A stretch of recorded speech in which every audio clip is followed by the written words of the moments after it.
how to create a Google account in PC. So if you want to create a Google account in PC, then what you need to do is first you need to open up a browser, any browser that you're comfortable with, and go with the upper right, which has that sign out option. Go with profile and then go with sign out.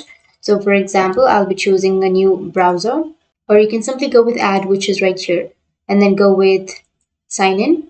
Once you go with sign in, you'll get this kind of interface where you can simply go with create account, which is on the left, and you can create an account for your personal use or for your child or for your work or business. So I'll be choosing personal use, and after that you can enter your first and last name and go with next, and you need to choose the date of birth and then gender.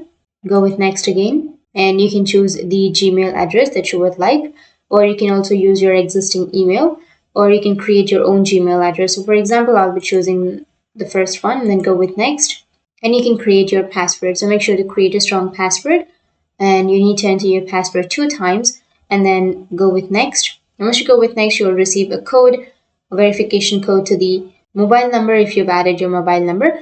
But once you create your password, your account will be created. So that's how you can create your Gmail account on your laptop or your PC. And if you have any questions, feel free to comment below. Thanks for watching.